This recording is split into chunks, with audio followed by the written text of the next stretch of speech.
got a lot of questions that have come on our social media page, which we asked, our viewers to post and ask us any questions. So Datasri and I are going to answer some of it, and I'm going to pick one. Let's see what it is. Jen, I think you should. Have you ever faced discrimination because of your race or gender, and how did you handle it? Well, I will do the race part and she will do the gender part. Basically, insofar as race is concerned, absolutely, all the time. Being discriminated because of the skin, color of your skin happens everywhere in the world. We reach a greater potential within it. Ultimately, those who discriminate are the ones who are going to be at a loss, because eventually they lost you. Yeah, so you want me to talk on the gender? Gender is the same.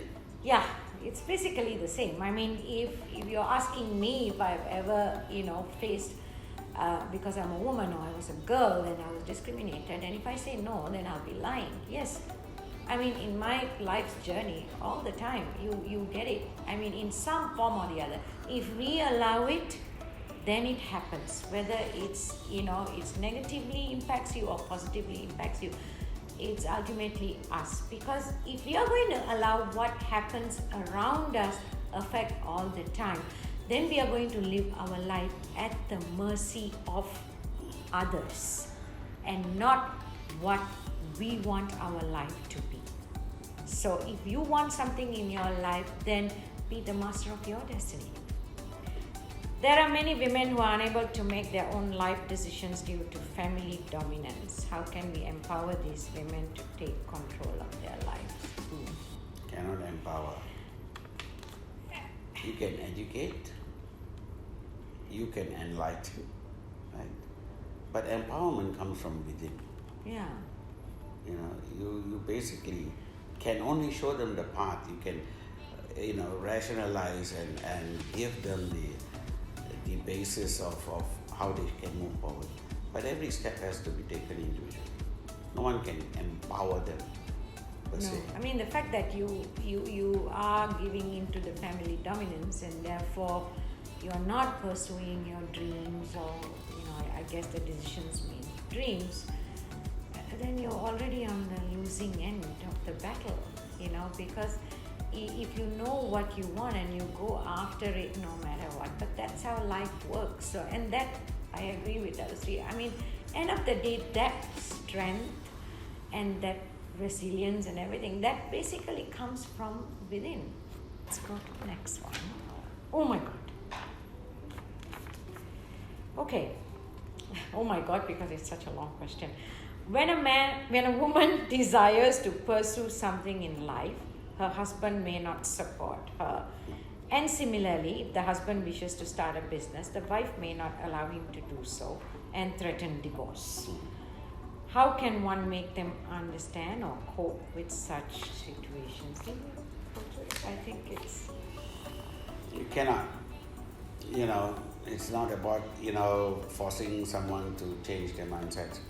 It's about, if you are coercing the other person, which is forcing them to adapt to something, it will give way or break at some point. So the only way forward is to convince them, not coerce them, right? So conviction is the key.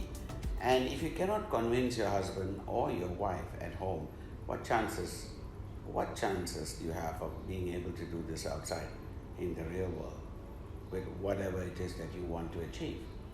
Your first and foremost obstacle, and your singularly most important obstacle that you must get through, is at home. So I would suggest, deal with it. Make your spouse, your partner, an ally and not an obstacle. I also believe that it's also about bringing a balance in a relationship, because you don't wake up one day and say, I want to do something and therefore I need your support. I mean, I think it's a journey, because if you've built a relationship and then you are meant to lift each other, that means your dreams, your aspirations, and you're going to support each other no matter what. And that takes a lot of work, because that's a commitment, because if you don't have it, then you lose patience. And it's like, when a husband or the wife want to do something, it's like, what nonsense is this? I mean, we cannot go forward with this. So it's, I think, like what Dhanasri is saying, it's more like you have to convince, and that takes time, which means that you have to keep talking to each other. It just won't happen overnight. Okay. Hi, Dato Sri. How did you become Datin Sri's biggest advocate? And how can a couple advocate for each other? Well, it's fairly obvious, isn't it? I mean, we would have never got married if I wasn't her biggest fan. So, I've been her biggest advocate, from the very instant I saw her. Nothing's changed. And that's exactly, I suppose, the strength of any relationship. And how can a couple advocate for each other? How? Well, it's a question of constant compromise, constant negotiation, engagement. It's about being able to convince each other, and convincing is a lot of hard work. The operative word is work. Point here is that it's a work in progress. It's work that began 33 years ago and continues today. So, like every relationship, it requires continuous work. This home, for example, the physical brick and mortar that we are talking in right now, requires continuous work. It's something that needs to be done or fixed or tampered with or adjusted or improved all the time. What 3 words of advice would you give to young couples to embrace equity? We have a simple formula for this. Adapt, adjust, accommodate. Yes. It's as simple as that. It's simple, but it's not easy. No. The problem is our rigidity. We are bending is always hard work. And you obviously you don't get married or come together because you are the same. You come together because you're very two different individuals. So can you imagine trying to live a life of two different individuals? You have to adjust to one another. You have to accommodate each other's behaviors, all kinds of things, and accommodate each other and adapt to one another. But you would do that if you think that this relationship is worth putting that kind of, time and effort and love. It does sound very simple. Adapt, adjust, accommodate. It does, yeah, but it's not. Is it also possible that because the person who's basically adjusting, adapting and accommodating, but the other one is so oblivious to everything and thinking they're doing something and not doing, but this person who's doing it also can get frustrated at some point and can leave the relationship. I mean, I have that opinion. So I'm, in a sense, because might feel that, I'm doing everything and this person is not even putting any effort. It's not worth me doing it anymore. I mean, and might just walk away. If you take your ego out of the way, all of this becomes irrelevant. You adapt, you adjust, you accommodate, you accept everything. The key word is accept, you see. Adapt, adjust, accommodate, then you accept. But when you cannot accept, then you're always frustrated.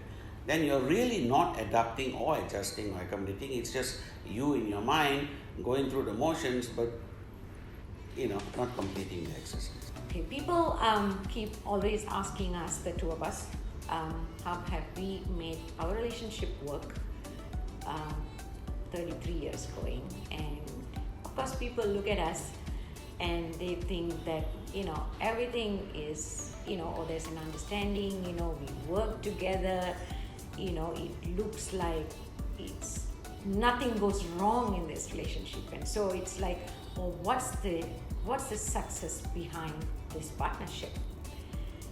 What people fail to understand is that marriage or two people coming together itself is one of the hardest things that I see, because when two individuals come together and as man and wife, and you come with different sets of your idealism, the way how a marriage should be or should not be, or what each person should do, and you kind of draw these lines and you think that you should be sitting within those lines, and you will not cross it, because you will always have you have ideas that you think what a partnership should be and how it should work. But trust me, everything you have to break and start new, because you have to first always build a friendship between the two of us, and that's what happened. The truth is, women should be the driving force behind it, because if you want the change, I mean, you want to be looked at equally as men, we should be the one going out there and championing it, the cause, and every woman wanting to empower herself or the women they come into contact with. So this is the only way the world can change. If we all don't rise up, then nothing will change. So we should all empower ourselves. Don't let the world change you, change the world.